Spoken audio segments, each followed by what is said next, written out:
Hi students.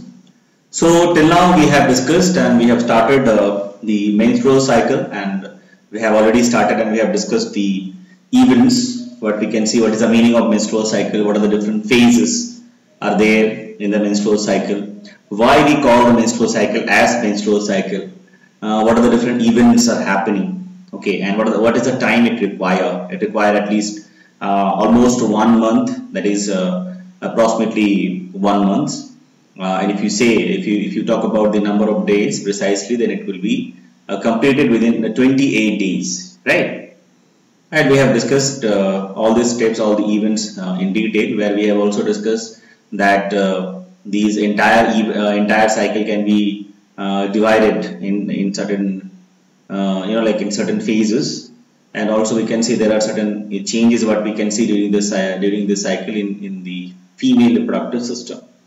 What was the changes? We can see the changes in the ovary. We can see the changes in the hormonal concentration, balance of the hormone means in case of the concentration of the hormone of different ovarian hormone, right?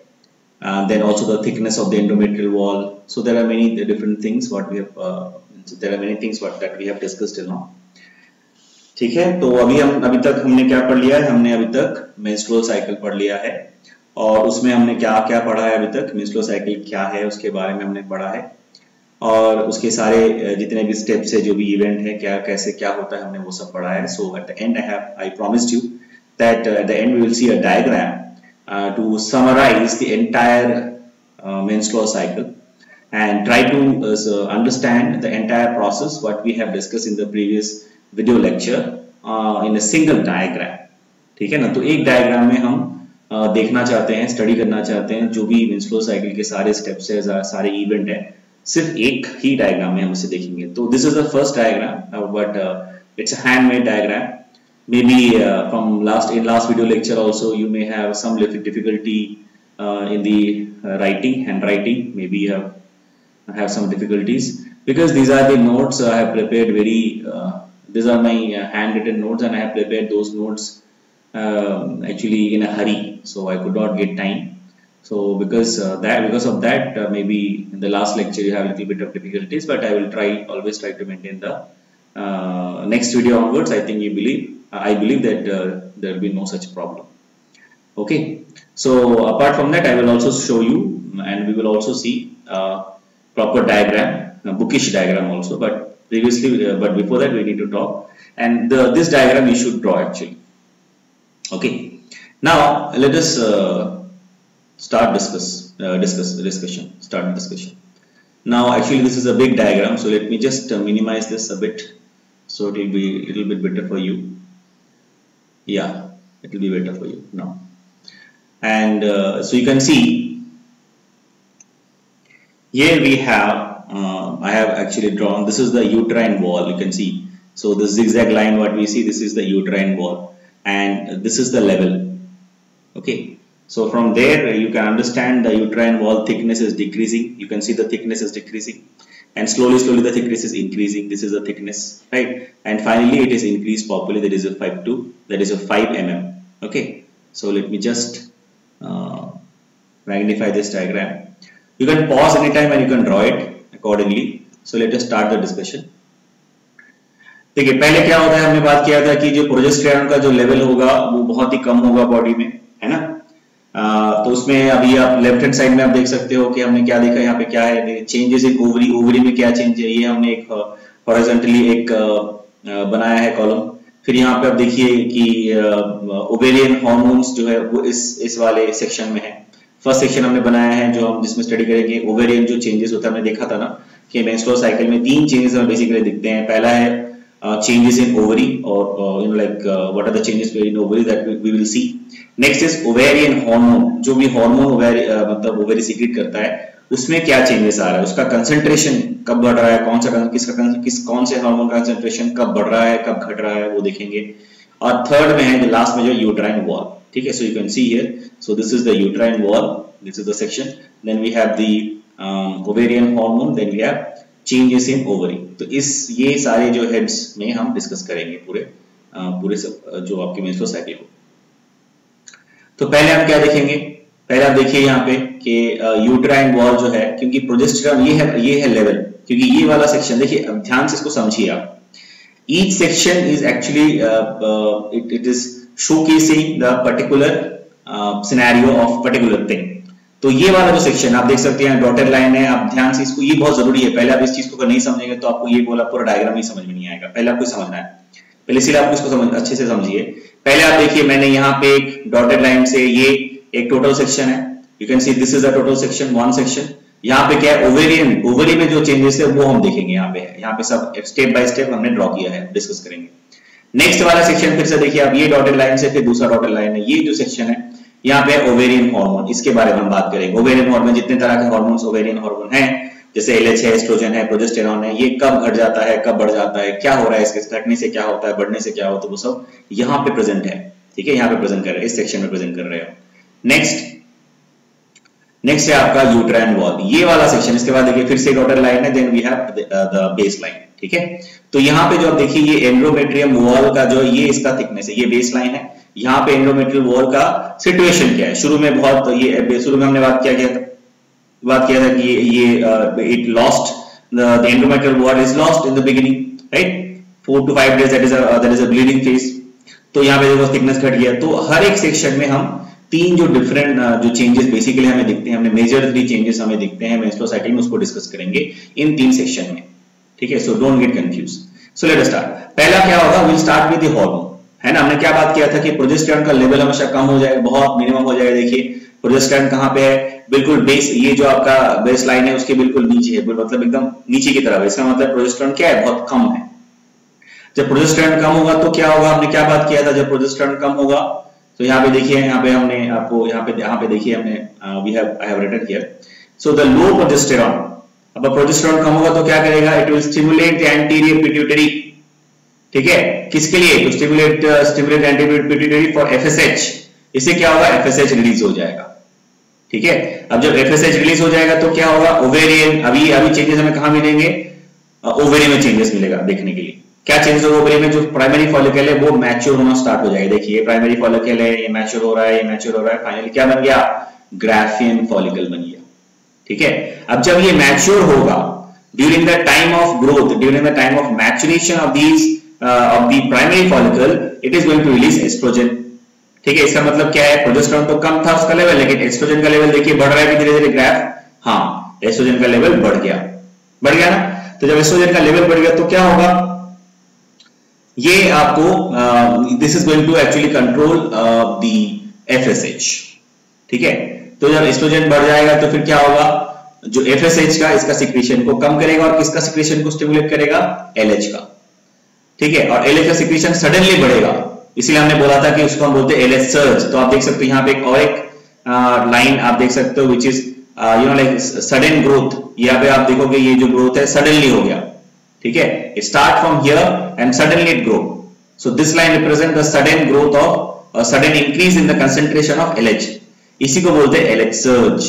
और यहाँ पे oestrogen क्या हुआ, simultaneously धीरे धीरे इसका concentration बढ़ा, लेकिन LH का जो ल्यूटिनाइजिंग हार्मोन है वो कैसे बढ़ा, जल्द, मतलब अचानक से, और मतलब सडनली बढ़ गया, इसीलिए इसको बोलते हैं LH surge। ठीक है ना। अब इसके बाद क्या होगा, एलएच, जब हमारा एलएच का जो कंसंट्रेशन होगा बढ़ जाएगा तो क्या होगा, हमें पता है ओव्यूलेशन हो जाएगा, मतलब ग्राफियन फॉलिकल के अंदर जो आपका ओवा है या एग है, सेकेंडरी oocyte है, वो क्या होगा, बाहर निकल जाएगा। उसके बाद जो स्ट्रक्चर बचेगा उस बचे को सब क्या बोलते हैं, कॉर्पस ल्यूटियम। ठीक है, अब कॉर्पस ल्यूटियम के बाद 2 ऑप्शन हो सकते हैं। कॉर्पस ल्यूटियम बनने के बाद क्या हो सकता है, 2 चीज हो सकता है। ठीक है, अच्छा यहाँ पे भी मैंने आप देखिए ड्रॉ किया, दिखा है कि हाई एस्ट्रोजन, जब एस्ट्रोजन ज्यादा हो जाएगा तो क्या होगा, it will stimulate the pituitary gland. ठीक है ना, ये क्या करेगा, पिट्यूटरी ग्लैंड को एफएसएच बनने से, या मतलब एफएसएच का सिक्रीशन को कम कर देगा। ठीक है, और किसका सिक्रीशन को बढ़ा देगा, एलएच का सिक्रीशन को बढ़ा देगा। ये हमें पता है, हमने कल भी पिछले क्लास में भी डिस्कस किया। अब जब ओव्यूलेशन हो गया बिकॉज ऑफ द एलएच, ठीक है, अच्छा इसके बीच क्या हुआ है, इसके बीच हमने डिस्कस किया था कि पहले जो आपका जब प्रोजेस्टेरॉन का लेवल कम होता है तो थिकनेस आपका जो एंडोमेट्रियल वॉल का है वो क्या होता है, कम हो जाता है, क्योंकि the wall, endometrial wall get lost. ठीक है, ये स्क्रैप्ड ऑफ। ठीक है, because of that bleeding is happening, and that is the first phase, bleeding phase, and it is happening for 4 to 5 days। ठीक है, वहां पे देखिए थिकनेस कितना कम हो गया। After that when during the follicular phase, जब ये फॉलिकल्स धीरे धीरे मैच्योर हो रहे हैं, during that phase this endometrial wall or the uterine wall it will repair itself। ठीक है, धीरे धीरे रिपेयर करके अपना थिकनेस बढ़ता है, इसका बढ़ाता है। उस समय कितना बढ़ जाता है? See I have what I have written here, that is your 2 to 3 mm। तो यहाँ पे आप नीचे देख सकते हो phases are also maintain. First phase क्या है? मेंस्ट्रुअल फेज, जब ब्लीडिंग होता है उसको बोलते हैं menstrual phase, that is your menstruation. जबकि आप उस समय क्या होता है, एंडोमेट्रियल वॉल जो है उसका थिकनेस घट जाता है because the female they lose it, as a result bleeding is happening, that is called maturation, that is called menstrual phase। after that what is happening during the follicular phase, मतलब follicles, primary follicles जब grow धीरे धीरे mature होके graphene follicle बनता है, during that phase they repair themselves, this endometrial or the uterine wall, they repair themselves and they increase the thickness up to 2 to 3 mm, and that is called follicular phase। आप देख सकते हो यहाँ पे, and this is the range what I have demarcated here। then at the end, because अब देखो क्या होगा, अभी इसको डिस्कस करने से पहले हमें क्या डिस्कस करना है? कॉर्पस ल्यूटियम हमने डिस्कस किया था। अब कॉर्पस ल्यूटियम क्या होगा? कॉर्पस ल्यूटियम बनने के बाद अभी क्या सिचुएशन है, या तो फर्टिलाइजेशन होगा या तो नहीं होगा, है ना। अगर फर्टिलाइजेशन हुआ तो क्या होगा? अभी जो कॉर्पस ल्यूटियम है, ये स्ट्रक्चर बनने के बाद ये प्रोजेस्टेरॉन का जो सिक्रीशन है ये बढ़ाता रहता है। मतलब अभी क्या होगा, प्रोजेस्टेरॉन का जो कंसंट्रेशन पहले बहुत कम था, अभी वो धीरे धीरे बढ़ता रहेगा, कंसंट्रेशन बढ़ेगा। अब फर्टिलाइजेशन अगर हुआ तो कॉर्पस ल्यूटियम ऐसे ही रह जाएगा, कब तक? जब तक जेस्टेशन पीरियड खत्म नहीं होता, मतलब until the pregnancy ends। ठीक है, तो तब तक कॉर्पस ल्यूटियम रहेगा और प्रोजेस्टेरॉन का लेवल जो हमेशा ज्यादा रहेगा। ठीक है, और अगर फर्टिलाइजेशन नहीं हुआ, मतलब अच्छा ये कंडीशन कब है? जब आपका प्रोजेस्टेरॉन आपका सिक्रेट हो रहा है, फर्टिलाइजेशन हो गया, कॉर्पस ल्यूटियम आपका रह गया और प्रोजेस्टेरॉन का सिक्रीशन कंटिन्यू है। इससे क्या होगा, through out the pregnancy progesterone का जो आपका लेवल है वो हमेशा ज्यादा रहेगा फीमेल के बॉडी में। इससे क्या होगा, जो आपका जो एंडोमेट्रियल या यूट्राइन वॉल है इसका थिकनेस और बढ़ेगा। कितना बढ़ जाएगा? और भी अच्छा हो जाएगा, और भी थिक हो जाएगा, और भी परमानेंट हो जाएगा, वो 5 mm तक बढ़ जाएगा। ये प्लीज करेक्ट, यहाँ पे 5 mm होगा। ठीक है, और इसी फेज को हम बोलते हैं ल्यूटियल फेज। ठीक है, because it effect bye corpus luteum secretion, that's why we call it as luteal phase। तो ये तो हो गया फर्टिलाइजेशन अगर हुआ तो। अगर फर्टिलाइजेशन नहीं हुआ तो क्या होगा, ये कॉर्पस ल्यूटियम किस पे बदल जाएगा? कॉर्पस एल्बिकम। ये कॉर्पस एल्बिकम लिखा है मैंने। ठीक है, दिस इज कॉर्पस एल्बिकम। ठीक है, अब क्या होगा, अगर कॉर्पस एल्बिकम होगा तो फिर क्या होगा, इसके बाद मतलब फर्टिलाइजेशन नहीं हुआ तो फिर धीरे धीरे कॉर्पस एल्बिकम जो है वो डिजेनरेट हो जाएगा। इसका मतलब फिर से प्रोजेस्टेरॉन का लेवल मिनिमम हो जाएगा। ठीक है, अगर फिर से प्रोजेस्टेरॉन का लेवल मिनिमम हुआ तो क्या होगा, वही वापस सेम साइकिल, मतलब आपका मेंस्ट्रुअल फेज आ जाएगा। मतलब जो एंडोमेट्रियल वॉल है इट विल एक्चुअली लूज और इट विल स्क्रैप। तो the female reproductive female they will lose the endometrial wall और the uterine wall, as a result again bleeding will happen. ठीक है, और ये सेम साइकिल बार बार चलता रहेगा। ठीक है ना। सिर्फ ये कब रुक सकता है, अगर फर्टिलाइजेशन हुआ तो सिर्फ ये 9 महीने के लिए रुकेगा। क्यों? जेस्टेशन पीरियड तक रुकेगा। और कभी कभी क्या होता है, हमने पहले भी आपसे मैंने डिस्कस किया है कि लैक्टेशन पीरियड में भी ये क्या होता है, सस्पेंड भी हो सकता है। लैक्टेशन पीरियड में भी मेंस्ट्रुअल साइकिल सस्पेंड हो सकता है, लेकिन कब तक होगा वो सब्जेक्टिव है। लेकिन until the gestation period is over, that is 100% sure there will be no menstrual cycle। ठीक है ना। चलिए, I hope it is clear to all of you. I hope आप सबको समझ में आया होगा। तो you can pause any time and you can please make the diagram and you try to make it much clear, more clear than me। okay, थोड़ा सा बड़ा बनाइए और जो भी font है यहाँ पे, this fonts you please write properly। so let me just go through each and every word what I have written, so ताकि आपको कोई प्रॉब्लम ना हो। पहला है, ये आपको समझ में आया होगा, this is pituitary gland, low progesterone concentration, लिखिए यहाँ पे low concentration या low level of progesterone। Stimulate the FSH secretion, FSH release, this is stimulate high estrogen, stimulate the pituitary gland, this is Graafian follicle। ये तो column मैंने पहले बताया कि पहला है चेंज इन ओवरी, दूसरा है ओवेरियन हार्मोन, तीसरा है यूटेराइन वॉल। ये प्रोजेस्टेरॉन है, ये एस्ट्रोजन है, दिस इज LH सर्च। और ये वाला जो आप देखोगे यहाँ पे जो लाइन है ये अलग से बना है।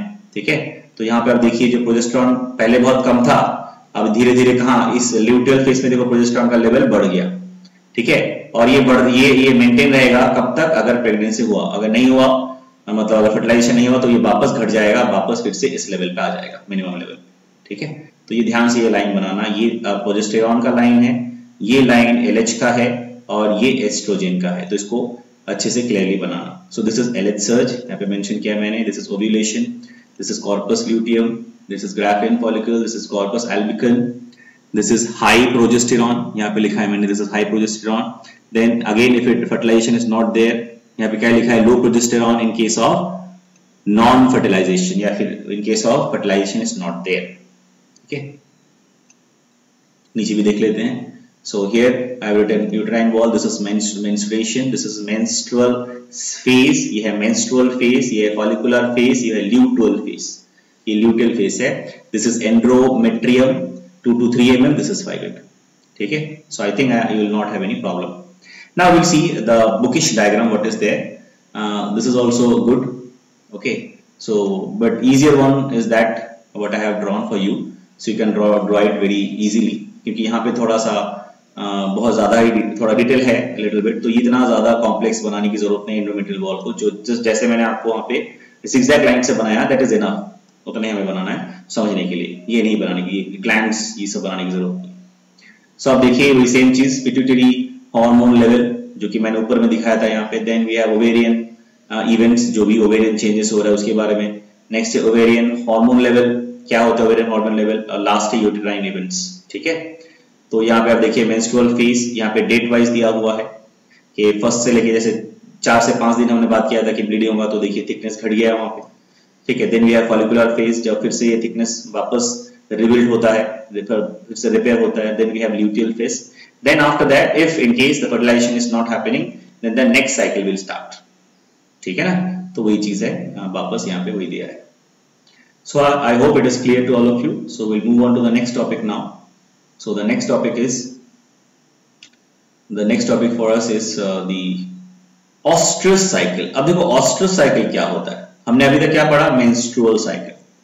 अब देखो ostrus cycle पढ़ने से पहले मैं आपको याद दिलाना चाहूंगा कि we have already discussed about the situation where the organism or the animal they reproduce seasonally, ठीक है ना। मतलब किसी पर्टिकुलर सीजन में ही, जैसे मैंने जब पढ़ाया था आपको इसके बारे में, मेल गैमेट फॉर्मेशन के बारे में, जब मैंने बताया था कि there are some animals whose in their case what is happening, the testicles are actually present in the abdominal cavity, and only during the reproductive season or the breeding season those testicles will descend, ठीक है। सिर्फ reproduction के समय ही testicle जो है abdominal cavity से मतलब बाहर आता है फॉर द रिप्रोडक्शन प्रोसेस।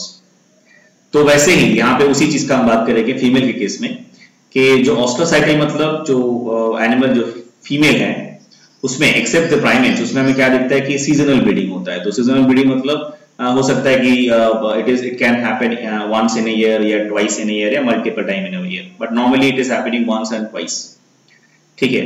तो जब भी रिप्रोडक्टिव ब्रीडिंग सीजन या ब्रीडिंग सीजन होगा तभी आपका ये साइकिल आपका मैंने स्टार्ट होगा और तब रिप्रोडक्शन होगा। लेकिन ह्यूमन के केस में क्या है या प्राइमेट्स के केस में क्या है, ये हर महीने होता है, ठीक है ना। लेकिन दूसरे जो एनिमल्स हैं अपार्ट फ्रॉम प्राइमेट्स, उनके केस में क्या होता है कि ये जो साइकिल जो होता है आपका फीमेल गैमेट फॉर्मेशन का, वो सिर्फ और सिर्फ एक सीजन में होता है, एक पर्टिकुलर टाइम में होता है, एक पर्टिकुलर समय होता है साल का, उसी समय होता है, उसी को बोलते हैं ऑस्ट्रोसाइकल। तो उसी के बारे में बात करेंगे।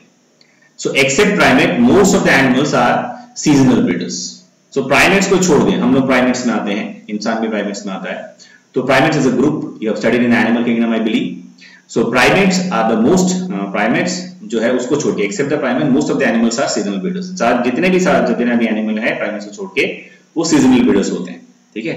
Now the female when they are in the reproductive phase that is called oestrous cycle. मतलब अपार्ट फ्रॉम प्राइमेट जितने भी एनिमल्स हैं, फीमेल एनिमल्स हैं, वो जब रिप्रोडक्टिव फेज में रहते हैं, ठीक है, उसी को हम बोलते हैं ऑस्ट्रोसाइकल। और हीट पीरियड, उसे हम दूसरा एक भी नाम कॉमनली हम क्या कहते हैं, हीट पीरियड।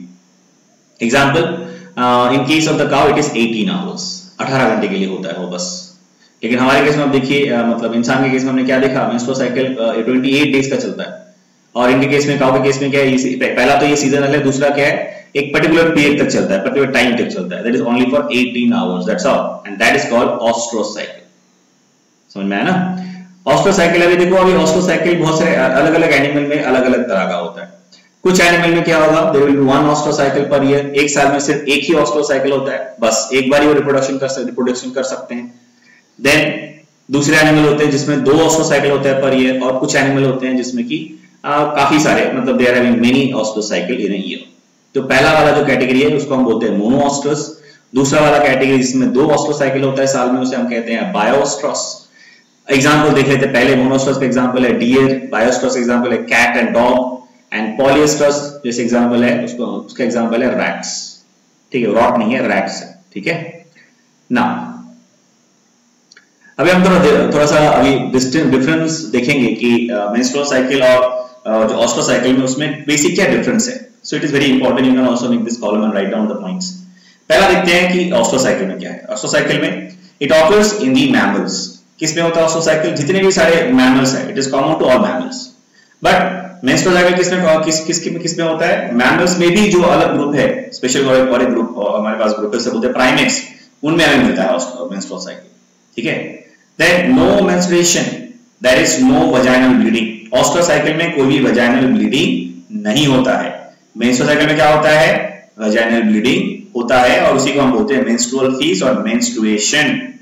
अभी हमने डिस्कस किया just before this. Next, endometrial lining is reabsorbed. ठीक है, अब इनके केस में देखिए डिफरेंस क्या है। Endometrial lining is lost, bleeding होता है, इसका मतलब क्या है, एंडोमेट्रियल लाइनिंग क्या है, लॉस्ट करते हैं हम एंडोमेट्रियल वॉल, या जिसे हम यूट्राइन वॉल बोलते हैं, we lose it in case of female primate females. ठीक है ना, उनमें वो लॉस हो जाता है। लेकिन जो ऑस्ट्रस साइकिल के दौरान क्या होता है, एंडोमेट्रियल वॉल जो लाइनिंग जो वो रीअब्सॉर्ब हो जाता है, लॉस नहीं होता, इसीलिए ब्लीडिंग नहीं होता। समझ में आया ना आपको। पहले समझिए कि मेंस्ट्रुअल साइकिल में हमने देखा कि ब्लीडिंग फेज जो होता है, पहला फेज, उसमें होता है एंडोमेट्रियल जो लाइनिंग है या फिर यूट्राइन वॉल है, it lost, because of that the bleeding is happening. But in case of oestrus cycle ऐसा कुछ नहीं होता, ये रीअब्सॉर्ब हो जाता है। ठीक है, आप बोलोगे सर रीअब्सॉर्ब का मतलब क्या है। रीअब्सॉर्ब का मतलब होता है वहां पे जो भी सेल्स हैं, वहां पे जितने भी आपके सेल्स हैं, वो डीजेनरेट होके बॉडी में रीअब्सॉर्ब हो जाएंगे and those will be utilized in some other purposes inside the body. ठीक है, लेकिन इंसान के केस में क्या हो रहा है, या फिर प्राइमेट के केस में क्या है, ऐसा नहीं। प्राइमेट के केस में क्या है, वो वॉल ही टूट जाता है, वो वॉल ही मतलब we are the female are losing the wall. तो जब वो टूट जाएगा, वो जब निकल जाएगा, तो क्या होगा, तब ब्लीडिंग होगा। लेकिन आपके ऑस्ट्रस साइकिल के केस में ऐसा नहीं होता है। नेक्स्ट एक टर्म है, ये बहुत जरूरी है, मेनाज। किसको मेनाज बोलते हैं, जब किसी जब menstrual cycle in case of primates, वो प्राइमेट कोई भी इंसान भी हो सकता है, गोरिल्ला भी हो सकता है, जितने भी प्राइमेट्स आते हैं मैमल्स में, उस सारे प्राइमेट्स ग्रुप के सारे एनिमल्स में, जब हम जो फीमेल की बात कर रहे हैं, फीमेल में जब मेंस्ट्रुअल साइकिल स्टार्ट होता है फर्स्ट टाइम, मान लीजिए कि ह्यूमन फीमेल में for the first time during the puberty period पहला बार जो मेंस्ट्रुअल साइकिल होता है, उसे हम बोलते हैं menarche. The first menstrual cycle is known as menarche. ठीक है, so it was all about the menstrual cycle, and we have also discussed about the ostrus cycle. The difference we have actually just now we have discussed, and we saw a comparison between the ostrus cycle and menstrual cycle. So I believe it was clear to all of you. Right, now we'll move on and we will talk about the next topic, that is your fertilization. देखिए हमने अभी क्या पढ़ा शुरू से, एक बार हम इसको थोड़ा सा एक क्विक रिवाइज करते हैं। ठीक है ना, will take only 1 minute. हमने क्या पढ़ा शुरू में, हमने पढ़ा कि रिप्रोडक्शन क्या है, व्हाट इज रिप्रोडक्शन। उसके बाद ह्यूमन रिप्रोडक्शन के बारे में हम जब पढ़ना शुरू किए, तो हमने क्या किया, हमने पढ़ा कि फीमेल और मेल दो अलग अलग, बिकॉज हमारे केस में क्या होता है, जो सेक्सुअल डायमोर्फिज्म होता है, तो दो अलग अलग इंडिविजुअल है, those who are having different other types of opposite types of reproductive organs and system.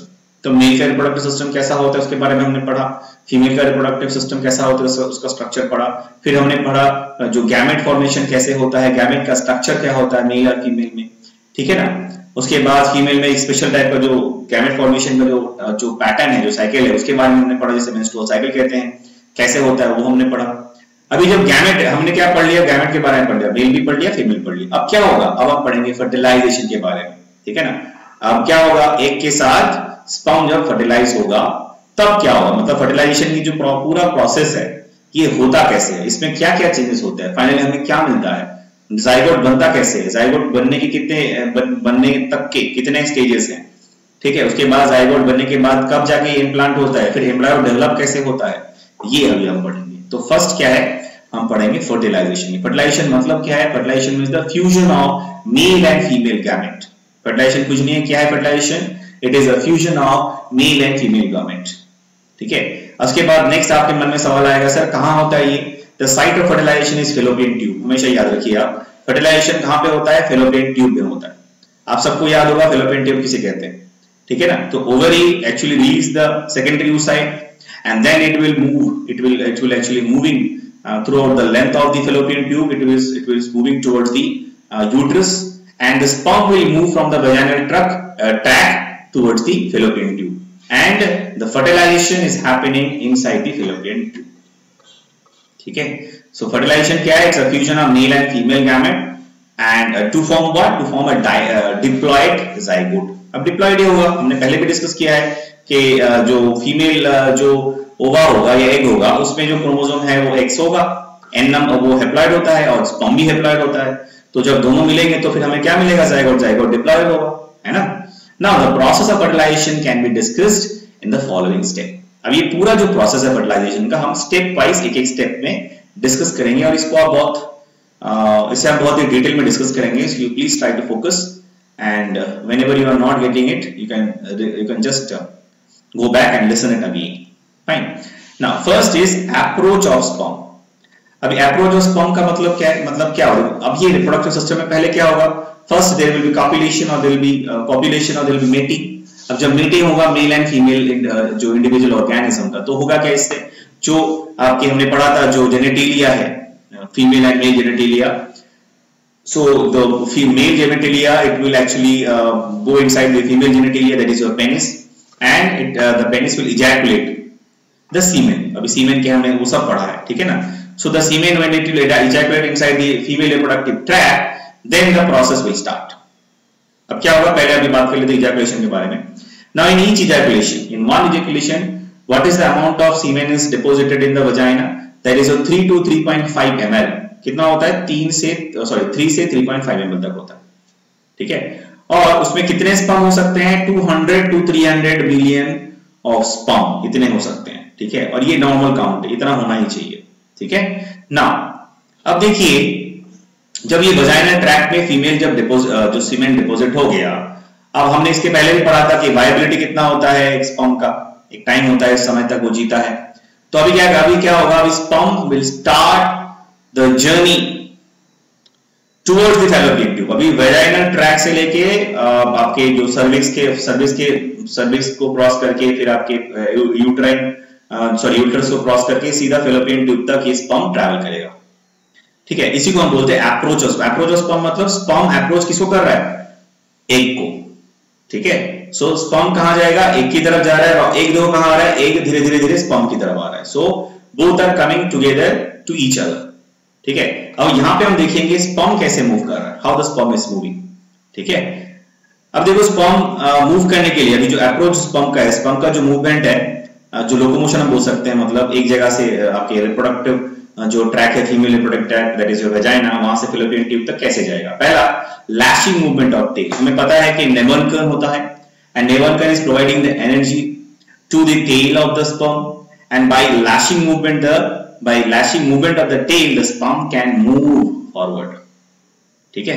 और क्या है, जैसे हमने और पढ़ा था कि सीमेन में क्या होता है, प्रोस्टाग्लैंडिन्स होता है, पर्टिकुलर ग्लैंड सीक्रेट करता है। So the chemical prostaglandin is present, and हमने पढ़ा था it is responsible for the contraction of the vaginal parts and the uterine parts. तो वजाइनल जो मसल है उसको कॉन्ट्रैक्ट करेगा, तो क्या बनाएगा, वो क्या करेगा, एक वेव जनरेट करेगा, वेव किस तरफ जनरेट करेगा, towards the fallopian tube, towards the uterus. इससे क्या होगा, स्पर्म को थोड़ा मदद मिलेगा, मतलब ये आपके fallopian ट्यूब की तरफ मूव करने के लिए। एक तो स्पर्म खुद by using the lashing of the tail, it is moving, and also the prostaglandin, because of the effect of the prostaglandin chemical which is present in the semen, the contraction, the vaginal and the uterine part muscles, they will contract and it will help the sperm to move forward, ठीक है ना, but this contraction are in the reverse direction, ठीक है, लेकिन ये contraction क्या होगा, reverse direction में होगा, ठीक है। So that is from the vagina it goes upward to the Fallopian tube. समझ में आया ना आप लोग, ध्यान से समझिए। रिवर्स डायरेक्शन मतलब मान लीजिए कि अगर ये वजाइनल ट्रैक है, सिंपल डायग्राम है, तो अगर यहाँ पे स्पर्म डिपॉजिट हो गया, मान लिया यहाँ पे स्पर्म डिपॉजिट हो गया, तो स्पर्म का मूवमेंट क्या होगा, इस तरफ होगा ना। अब जब यहाँ पे, क्योंकि जो सीमेन है ये आपका सीमेन है, तो सीमेन क्या, इसके अंदर प्रोस्टाग्लैंडिन है, तो ये जो साइड में जिसके आपके मसल्स है दोनों साइड में यूट्राइन वॉल का, ठीक है, यूट्राइन पार्ट का जो मसल्स है वो क्या करेगा, they will contract in the reverse direction, ठीक है। मतलब वो हेल्प वो किसमें हेल्प करेगा, to move the sperm towards the Fallopian tube, ठीक है। तो फेलोपियन ट्यूब को ट्यूब की तरफ मूव करने के लिए जो रिवर्स डायरेक्शन मतलब क्या है, अंदर की तरफ, ठीक है ना।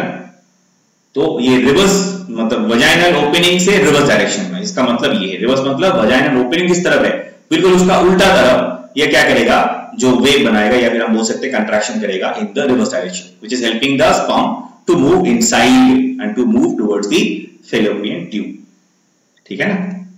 चलिए नेक्स्ट, या now aspiratory movement of uterus, इसी को बोलते हैं हम लोग एस्पिरेटरी मूवमेंट ऑफ यूटेरस। मतलब क्या है, it is a sort of, we can say it's a sort of suction movement, ठीक है ना। जैसे हमने देखा ना, भी कॉन्ट्रैक्शन करेगा मसल, तो उससे क्या होगा ना, एक मूवमेंट क्रिएट होगा, उसे बोलते हैं एस्पिरेटरी मूवमेंट। जैसे हमने जब हम डाइजेस्टिव सिस्टम पढ़ा था, हमने देखा था वहां पेरिस्टाल्टिक मूवमेंट था, तो यहाँ पे है एस्पिरेटरी मूवमेंट। ये क्या करता है, इसका मतलब होता है कि it is creating a little bit suction type of movement inwards, अंदर की तरफ एक सक्शन जैसा सिचुएशन या फिर एक फोर्स जनरेट करता है by the movement of the muscle. इससे क्या होगा, स्पर्म ना धीरे धीरे ऊपर की तरफ खींचा है, ठीक है, the sperm will pull upwards, ठीक है,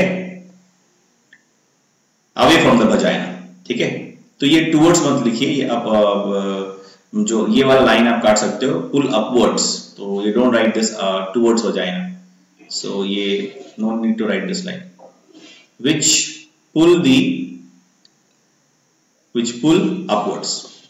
तो क्या करेगा, ये स्पर्म को ऊपर की तरफ पुल करेगा, ठीक है ना। So you don't write that last 3 words, fine. Now what is the next step, there are some barriers. अभी ऊपर तो पुल तो करेगा, ठीक है, लेकिन the you know like the journey for the sperm towards the fallopian tube is not that easy।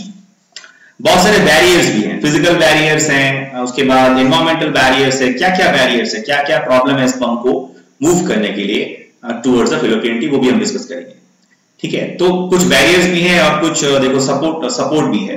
जैसे अभी हमने देखा कि कंट्रैक्शन जो aspiratory movement, it is helping the sperm to come inside और कम इनवर्ड और to upward direction, but there are some barrier as well. क्या barrier को बात करते हैं, अब देखो पहला बैरियर ये फिजिकल बैरियर। पहला बैरियर अगर आप देखोगे, अब जैसे हमने पहले भी डिस्कस किया है कि जो एंडोमेट्रियल जो लाइनिंग होता है, आप देखो ऐसे थिक लाइनिंग होता है, ठीक है। So that to cross the thick lining, ठीक है, for the sperm it is not easy, so that is also working as a barrier. अभी ये जो स्पर्म है ना, इसी के बीच से जाएगा, तो स्पर्म के लिए ये रास्ता बना के जाना भी उतना इजी नहीं है, ठीक है। So that is also working as a barrier.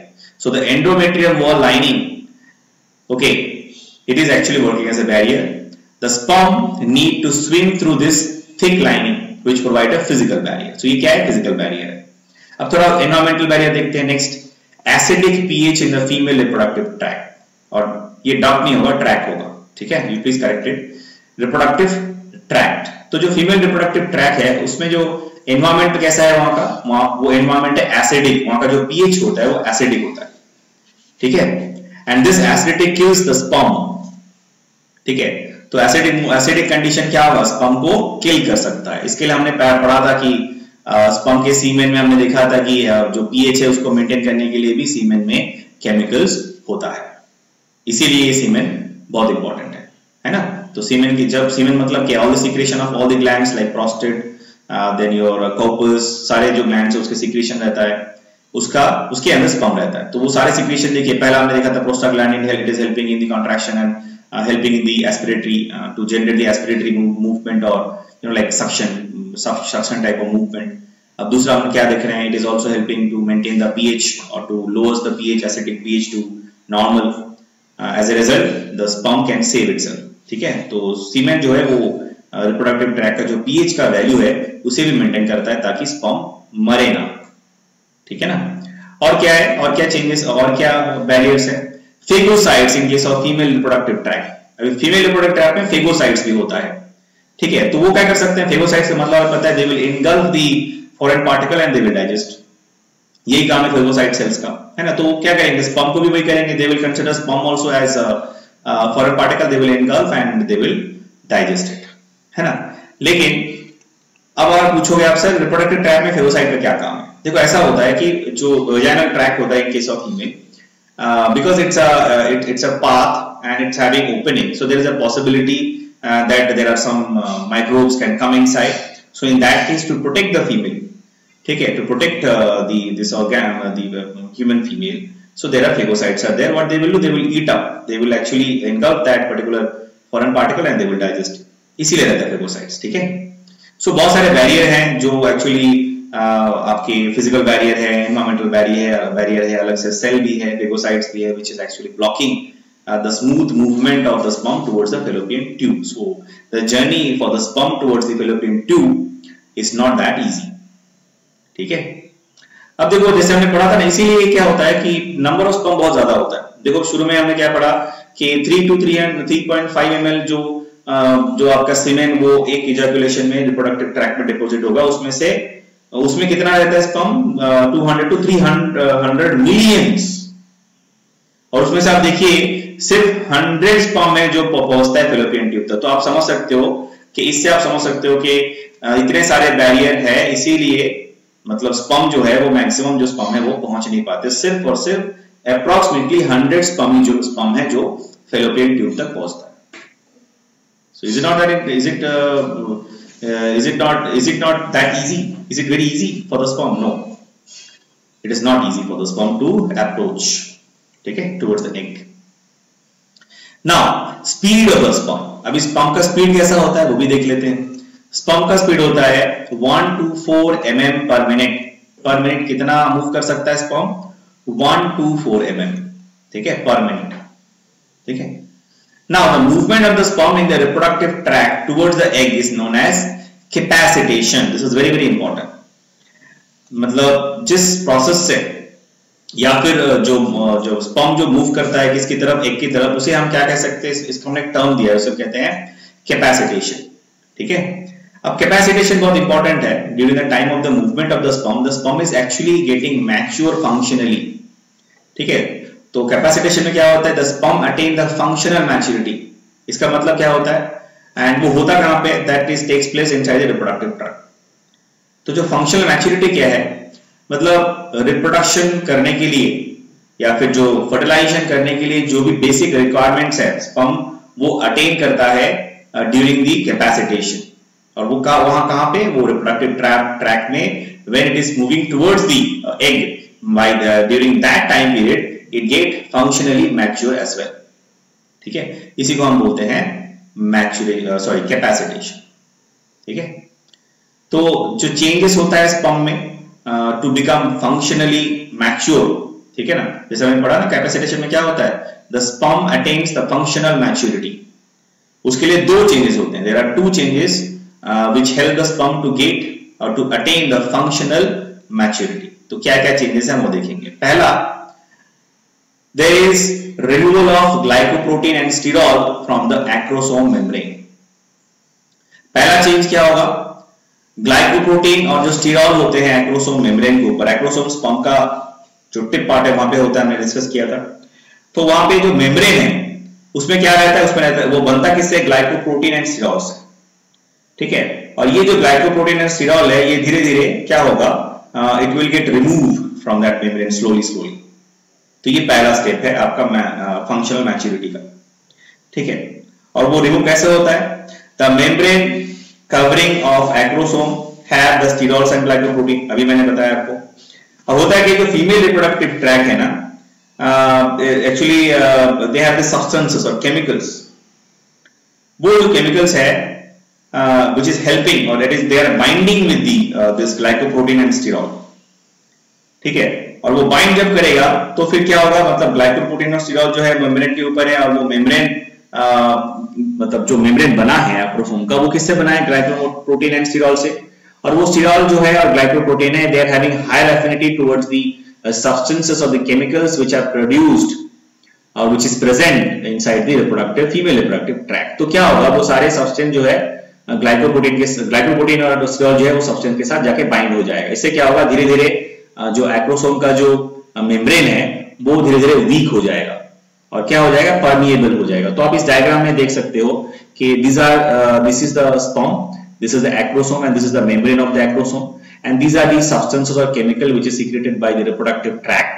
So what they are doing, they are coming and binding with the sterols and your glycoprotein, and they are going away. As a result, आप देख सकते हो, यहाँ पे आप देख सकते हो, it is already become little bit semi permeable or little bit permeable, आप देख सकते हो। तो ऐसे करके पूरा जो एक्रोसोम का मेम्ब्रेन है, लेयर है, ये धीरे धीरे आपका परमिएबल हो जाता है और वीक भी हो जाता है। So that is the first step of functional to get functional maturity, ठीक है।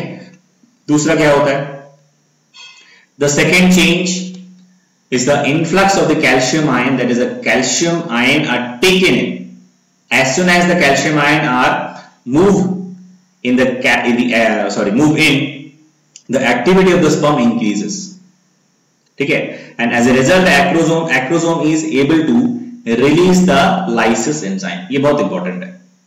अब देखो पहला स्टेप क्या हुआ, ये परमिएबिलिटी जो है आपका एक्रोसोम मेम्ब्रेन का वो घट गया। क्यों, क्योंकि रिप्रोडक्टिव जो ट्रैक है उसमें फीमेल रिप्रोडक्टिव ट्रैक में कुछ केमिकल सब्सटेंसेस हैं which will bind with the composition of this acrosome membrane, that is glycoprotein and the स्टीरॉल। इससे क्या होगा, इसका जो परमिएबिलिटी घट जाएगा और मेम्ब्रेन वीक हो जाएगा। उसके बाद क्या होगा, then this sperm it will actually they will absorb, or they will actually there will be influx of the ions, calcium ion inside। अभी क्या होगा, कैल्शियम आयन अंदर आना शुरू हो जाएगा, क्योंकि इजी भी हो गया, क्योंकि परमिएबिलिटी बढ़ गया है, घट गया है, परमिएबिलिटी वीक हो गया ये मेम्ब्रेन। तो अभी influx of the calcium ion will be more easy. अब इससे क्या होगा, इसमें दो चीज होगा। पहला क्या है, जितना कैल्शियम आयन अंदर आएगा, स्पर्म के अंदर आएगा through the acrosome area, then what will happen, the activity of the sperm will increase, sperm का एक्टिविटी बढ़ जाएगा, ठीक है। और क्या होगा, because of the influx of the calcium ion, the acrosome will release the lysis enzyme। तो हमने देखा था कि हमने बात भी किया था शायद इसके बारे में कि एक्रोसोम में क्या होता है ना, लाइसिस एंजाइम होता है। तो ये एक स्टिमुलेंट है, आप मान सकते हो। जो calcium ion it's working as a stimulus. तो कैल्शियम आयन जितना अंदर आएगा उस हिसाब से आपका लाइसिस जो एंजाइम है वो रिलीज हो जाएगा। इसका काम क्या है, it dissolve the layers of the egg. तो एग के जो चारों तरफ जो लेयर्स हमने पढ़ा है, अभी पिछले ही वीडियो लेक्चर में पढ़ा है, प्राइमरी जो मेम्ब्रेन है जिसे हम बोलते हैं वेटालाइन मेम्ब्रेन, देन जोना पेल्यूसिडा, देन कोरोना रेडिएटा, ये जो सारे मेम्ब्रेन है, इसको डिसॉल्व करने के लिए ये जो लाइसिस एंजाइम है ये जरूरी है, जो कि एक्रोसोम में होता है। वो ये रिलीज करता है कब, जब कैल्शियम आयन अंदर आ जाता है। Because of the influx of the calcium ion it will release the lysis enzyme, ठीक है ना। फंक्शनल मैच्योरिटी इस दो तरीके और दो स्टेप से पूरा होता है, and during the time of capacitation when it is moving, the sperm is moving towards the fallopian tube. Now functional maturity means the sperm gain fertilization power। अब इस बात को अच्छे से आप समझिए। अब देखिए, मान लीजिए कि एग है, आगे आपको और समझ में आएगा, हम और जब डिस्कस करेंगे। मान लीजिए एग है और स्पर्म जब यहाँ पे आके फर्टिलाइज करेगा तो क्या होगा, the sperm it is having the nucleus जिसमें आपका जेनेटिक मटेरियल है, एंड दिस ओवा is also having the genetic material inside the nucleus. Now these two nucleus should fuse together, होना है।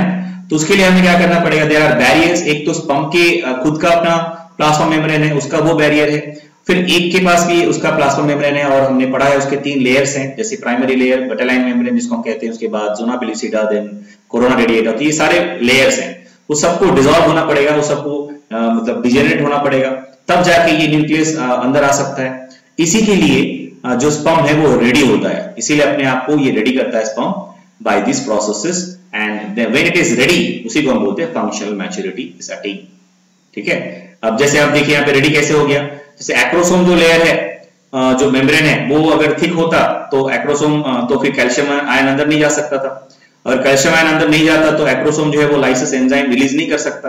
अगर लाइसिस एंजाइम रिलीज नहीं होगा तो फिर ये जो मेम्ब्रेन है आपका एक का वो भी डिसॉल्व नहीं होगा, ठीक है, तो फिर जो न्यूक्लियस है वो अंदर नहीं आ पाएगा, ठीक है। तो इसीलिए sperm is getting ready during this process, during the capacitation, and the sperm is actually getting the functional maturity, ठीक है, बाय 2 स्टेप। एक तो अपना जो मेम्ब्रेन है उसका एक्रोसोम का वो वीक हो जाएगा, परमेबल हो जाएगा, दूसरा कैल्शियम आयन इन्फ्लक्स होगा और उससे क्या होगा कि ये लाइसिस जो एंजाइम है वो रिलीज कर देगा, ठीक है ना। तो I hope it is clear to you.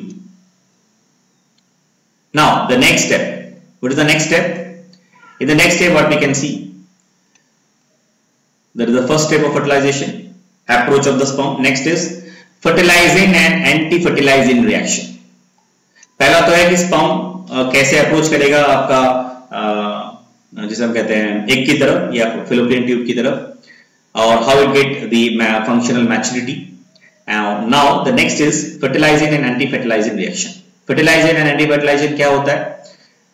This actually the fertilizer is secreted by the egg itself और द ओवा इटसेल्फ, ठीक है क्या है? इट्स अ केमिकल, ठीक है, और उसमें क्या होता है ना, स्पर्मोफिलिक साइट होता है, ठीक है, ये केमिकल है, उसमें क्या होगा, स्पर्मोफिलिक साइट होगा, ठीक है, एंड जिसमें एक्चुअली स्पर्म जो आके अटैच होगा, ठीक है, दो sites where the sperms are getting attached are known as spermophilic site, and this sites are available in the chemical which is secreted by the ovum itself, and that is called your fertiliser. अब बोलोगे sir fertilising का जरूरत क्या है? अच्छा, anti fertilizing क्या है पहले वो देख लेते हैं. फर्टिलाइजिंग हमें समझ में आया, अभी एंटी फर्टिलाइजिंग क्या है? It is a substance which is secreted by the sperm. मतलब एक तरह का ऐसा है कि आप मान सकते हो कि स्पर्म एक स्पेशल तरह का केमिकल रिलीज करेगा which is very unique, which is highly specific. उसी तरह से जो एग है वो भी, ओवा जो है वो भी एक तरह का केमिकल रिलीज करेगा which is also highly specific and highly unique. तो एक दूसरे को ये आइडेंटिफाई करेंगे, फर्टिलाइजिंग एंड एंटी फर्टिलाइजिंग एक दूसरे को आइडेंटिफाई करेंगे, ठीक है. इससे फायदा क्या है? इससे फायदा ये है कि to maintain the uniqueness of the species. मतलब ऐसा नहीं है कि किसी दूसरे स्पीसीज का स्पर्म किसी दूसरे मतलब ए स्पीसीज का स्पर्म बी स्पीसीज के ओवा को कभी फर्टिलाइज नहीं करेगा. इसीलिए अगर हम कोशिश भी करेंगे तो भी हमें ये रिजल्ट नहीं मिलेगा. जैसे अगर मान लेते हैं कि अगर हम किसी मंकी के साथ किसी मेल मंकी के साथ किसी फीमेल आपके दूसरे किसी स्पीसीज एनिमल का अगर हम मान लेते हैं, ले लेते हैं उसका ओवा, अगर हम फर्टिलाइज करवाने की कोशिश करेंगे तो वो नहीं हो पाएगा. क्यों? Because of this fertilising and anti fertilising. तो स्पर्म जो है एक तरह का स्पेशल केमिकल रिलीज करेगा, सीक्रेट करेगा, जो आइडेंटिफाई कर सकता है उसी के अपने स्पीसीज के ओवा का जो केमिकल व्हिच इज ओवा का केमिकल, मतलब the chemical which is secreted by the ओवा, ठीक है. तो जो एग है, फीमेल एग है, वो एक स्पेशल तरह का केमिकल रिलीज करेगा, यूनिक केमिकल, और स्पर्म भी एक तरह का स्पेशल केमिकल करेगा जो एक दूसरे को आइडेंटिफाई कर सकता है स्पीसीज स्पेसिफिकली, ठीक है ना. एक जो स्पीसीज होगा वो अपने ही स्पीसीज के एग को आइडेंटिफाई कर सकता है. इसी को बोलते हैं फर्टिलाइजिंग एंटी फर्टिलाइजिंग. फर्टिलाइजिंग हमेशा याद रखना है, वो फीमेल एग या ओवा रिलीज करेगा, और एंटी फर्टिलाइजिंग स्पर्म रिलीज करता है. So by this process the uniqueness of, or the we preserve the animals, they preserve the uniqueness of their species. समझ में आया ना? अदरवाइज क्या होता, फिर इस स्पीसीज के साथ दूसरे स्पीसीज का यूनिकनेस खत्म हो जाता है ना. तो स्पीसीज, इसीलिए आप देखिएगा कि the dog will give birth to a dog only. ऐसा थोड़ी ना होगा कि अभी dog will give birth to a monkey. It's not possible, ठीक है ना. इसीलिए to maintain the uniqueness of the species, this this process is maintained by this reaction that is called fertilizing anti-fertilizing reaction. So I hope it is clear to all of you. So the next class we'll go further and we'll discuss the other steps. There are many more steps are there which involved in the process of fertilization. क्या क्या और step है वो ये बहुत ही जरूरी portion है इस चैप्टर का. You should not have any doubt. So next class we'll discuss, the next video lecture we'll discuss further. Thank you. Take care. Stay at home. Be safe.